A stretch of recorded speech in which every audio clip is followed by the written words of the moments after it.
Welcome to S academy. இது உங்கள் காவலர் மற்றும் இராணுவ பயிற்சி மையம். நம்ம என்ன பார்த்துருக்கோம்னா சார்பு ஆய்வாளருக்கான டே பை டாபிக் வைஸாக பார்த்துட்டு இருக்கோம். அதில் இன்றைக்கி நம்ம என்ன பார்க்க போகிறோம், அமிலம் மற்றும் காரங்கள் மற்றும் உப்புகள். இதை ஆல்ரெடி நம்ம என்ன பார்த்துருக்கோம், பார்ட் 3 வேற பார்த்துருக்குறோம். இதுவும் 9th லாஸ்ட் பார்ட் நமக்கு. சரிங்களா, பகுதி 4 பகுதி 3 வீடியோ நம்ம போட்டாச்சு. இது வந்து பகுதி 4வது வீடியோ பாருங்க. அதோட கண்டினியூ தான் நம்ம போகிறோம். ஆக மொத்தம் பகுதி 4னா மொத்தம் 100 கொஸ்டின் கிட்ட வந்துருச்சு. அமிலம் மற்றும் காரத்திலேயே நம்ம 100 கொஸ்டின் பார்த்துட்டோம். இதில் 100 கொஸ்டினை பார்த்தாலே அதுலேருந்து நமக்கு ஒரு கொஸ்டின் அல்லது 2 கொஸ்டின் கன்ஃபார்ம் வந்துடும். சரிங்களா, டிஎன்பிசி ஸ்டூடெண்ட்டாக இருந்தாலும் சரி, எஸ்ஐ ஸ்டூடெண்ட்டாக இருந்தாலும் சரி, ஃபாரஸ்ட் ஸ்டூடெண்ட்டாக இருந்தாலும் சரி, எல்லாருக்குமே முக்கியமான டாபிக் தான். பாருங்கள், நைட்ரிக் அமிலத்தின் பயன்கள் என்ன? அம்மோனியம் நைட்ரேட் போன்ற சேர்மங்கள், சாயங்கள், வண்ணப்பூச்சுகள், மருந்துகள் செய்ய பயன்படுது. என்னது அப்போ நைட்ரிக்கோட பயன் என்ன? சாயங்கள், வண்ணப்பூச்சுகள் மற்றும் மருந்துகளுக்கு பயன்படுகிறது. ஆக்சாலிக் அமிலம் எங்கு பயன்படுகிறது? குவார்ட்ஸ் படிகத்தில்.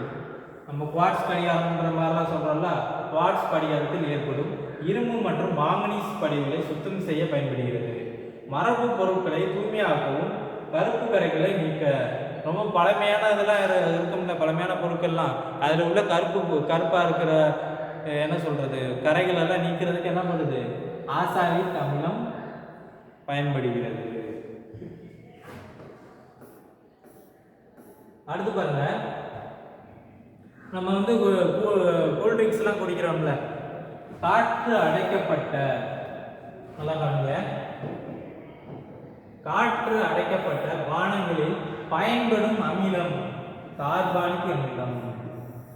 சரிங்களா, அடுத்து பாருங்க, ரொட்டி சோடாவில் ஒரு பகுதி பொருள் உள்ள அமிலம் எது? ரொட்டி சோடாவில் ஒரு பகுதி பொருள் உள்ள அமிலம்னா டார்டாரிக் அமிலம். அடுத்து பாருங்க, ராஜதிரவம்னு சொன்னோம்ல, தங்கத்தை கரைக்கக்கூடிய திறனுடைய அமிலங்களின் கலவை 3HCl. ஹைட்ரோகுளோரிக்கும் நைட்ரிக் அமிலம் ரெண்டு இணைந்தால் என்ன பண்ணுவோம்? தங்கத்தை கரைக்கும். தங்கத்தை கரைக்கும் திறனுடைய அமிலங்களின் பெயர், அதைத்தான் நம்ம என்ன சொல்றோம்? ராஜதிரவம் அப்படின்றோம்.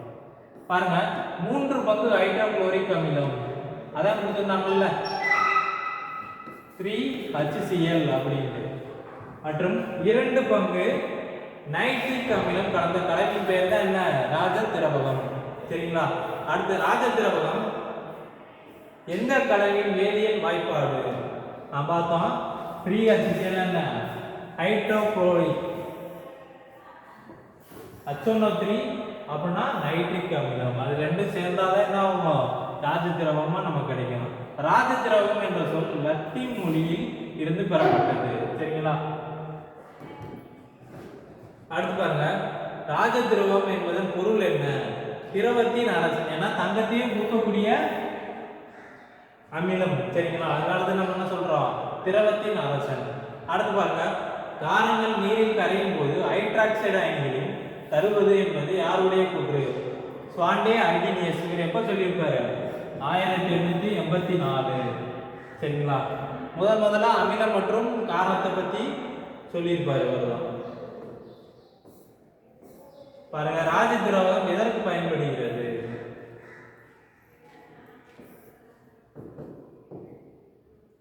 தங்கம் மற்றும் பிளாட்டினம். தங்கம் மற்றும் பிளாட்டினம் போன்ற உலோகங்களை கரைப்பதற்கு முதன்மையாக பயன்படுத்தப்படுகிறது. அதே மாதிரி தங்கத்தை சுத்தம் செய்யவும் சுத்திகரிக்கவும் பயன்படுகிறது. சரிங்களா, அடுத்து 38வது விஷயம் பாருங்க, நீரில் கரையும் காரங்கள் எரிகாரங்கள் என்று பெயர். நீரில் கரையும் காரங்கள் என்ன பண்ணும்? எரிகாரங்கள் என்று பெயர். கூற்று 2 பாருங்க, ஒரு காரம் அமிலத்துடன் வினைபுரிந்து உப்பை நீரை மட்டுமே தரும். ஒரு காரம் அமிலத்துடன் வினைபுரிந்து நமக்கு என்ன கிடைக்குது? உப்பு மற்றும் நீர் கிடைக்குது. கூற்று 1 மற்றும் 2 சரி.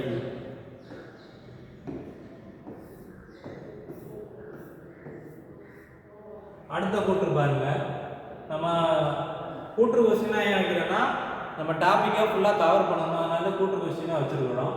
ஜிங்க் மற்றும் ஜிங்க் ஆக்சைடு HCl உடன் வினைபுரிந்து ஜிங்க் குளோரைடு உப்பு மற்றும் நீரை தருகிறது. சரிங்களா, இது கரெக்டு. அடுத்து பாருங்க, கூற்று 2 சோடியம் ஹைட்ராக்சைடு நீரில் அயனியுற்று ஹைட்ராக்சைடு அயனிகளை தருகிறது. இரண்டுமே தருது. சரிங்களா? கூற்று 1 மற்றும் 2 சரி. அடுத்து பாருங்க 40வது क्वेश्चन பாருங்க. கூற்று 1 நீரில் கரையும் காரங்கள் எரிகாரங்கள் என்று அழைக்கப்படுகிறது. ஆல்ரெடி பார்த்தோம்ல, நீரில் கரையும் காரங்கள் என்ன பண்ணுவோம்? எரிகாரங்கள் என்று அழைக்கப்படுகிறது. அனைத்து எரிகாரங்களும் காரங்களாகும். அனைத்து எரிகாரங்களும் காரங்களாகும். ரெண்டுமே சரி. அடுத்து பாருங்க 41வது ஒரு காரத்தின் ஒரு மூலக்கூற்றில் உள்ள இடப்பெயர்ச்சி செய்யக்கூடிய ஹைட்ரஸின் தொகுதியின் எண்ணிக்கை என்ன?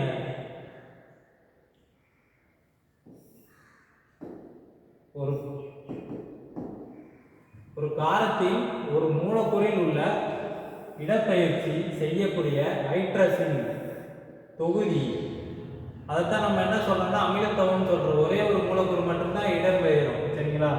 3 4 இருக்குன்னா 4மே இடம்பெயராது. நமக்கு 1 மட்டும்தான் இடம்பெயரும். அதைத்தான் அமிலத்துவம் என்று சொல்றோம். அடுத்து பாருங்க 42 சோப்பு தயாரிக்க பயன்படும் காரங்கள் சோடியம் ஹைட்ராக்சைடு. இந்த மாதிரி விஷயம் ஸ்ட்ரெயிட்டா கேட்டுருவாங்க, நம்ம கன்ஃபியூஸ் ஆயிடக்கூடாது. Sodium hydroxide. கட்டிடங்களுக்கு சுண்ணாம்பு பூச பயன்படும் காரங்கள் கால்சியம் ஹைட்ராக்சைடு.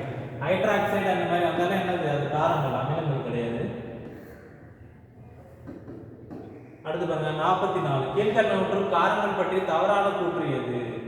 காரங்கள் புளிப்பு சுவையா இல்ல கசப்பு சுவை கொண்டது. மீதி உள்ள பாருங்க நீர்த்த கரைசலில் சோப்பு போன்ற வளவளப்பு தன்மையை கொண்டவை. நீர்த்த கரைசல் தான் என்ன பண்ணுவோம்? வளவளப்பு தன்மையோட இருக்கும். அடுத்து பாருங்க சிவப்பு லிட்மஸ் தாளை. முக்கியமான கொஸ்டின் தான். சிவப்பு லிட்மஸ் தாளை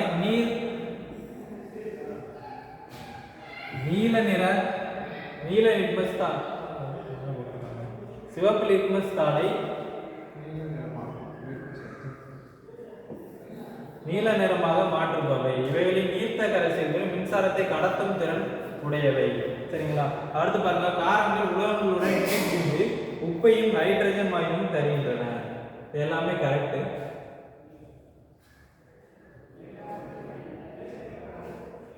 பாருங்க வயிற்று கோளாறுக்கு மருந்தாக பயன்படும் காரம், வயிற்று கோளாறுக்கு மருந்தாக பயன்படும் காரம் மெக்னீசியம் ஹைட்ராக்சைடு. காரம்ங்கிறதே ஹைட்ராக்சைடுன்னு வரும், மெக்னீசியம் ஹைட்ராக்சைடு. அடுத்து பாருங்க துணிகளில் உள்ள எண்ணெய் கரைகளை நீக்குவதற்கு பயன்படும் காரம்னா அம்மோனியம் ஹைட்ராக்சைடு. அம்மாட்ட தான் நம்ம என்ன பண்ணுவோம்? துணியே கொடுப்போம், கரை வச்சுட்டு அது மாதிரி வச்சுக்கோங்க, அம்மோனியம் ஹைட்ராக்சைடு. அடுத்து கரைசலை ஹைட்ரஜன் அயனிகளின் செறிவின் அடிப்படையில் அளவிடுதலை என்ன சொல்றான்? pH அளவீடு. நம்ம என்ன சொல்றோம்? நேற்று வீடியோல கூட மலையின் pH மதிப்பு 7ன்னு பார்த்தோம்னா அது மாதிரி pH வேல்யூல நம்ம பார்த்துக்கிறோம். பொட்டான்ஸ் என்பது ஜெர்மன் சொல். பொட்டான்ஸ் என்ற வார்த்தையின் பொருள் அதிக ஆற்றல். அது லாஸ்ட் क्वेश्चन பாருங்க. கீழ்கண்டவற்றுள் சரியான கூற்று எது? அமிலம் நீல லிட்மஸ் தாளை சிவப்பாக மாற்றும். காரம் சிவப்பு லிட்மஸ் தாளை நீலமாக மாற்றும். என்ன பண்ணும்? அமிலம்னா சிவப்பு, காரம்னா சிவப்பு லிட்மஸ் தாளை என்ன பண்ணும்? நீலமாக மாற்றும். அடுத்து பாருங்க அமிலத்தில் பினாப்தலின் நிறம் அற்றது. அமிலத்துல பினாப்தலின் எப்படி இருக்கும்? நிறம் அற்றதா இருக்கும். காரத்தில் இளஞ்சிவப்பு நிறத்தை இருக்கும்.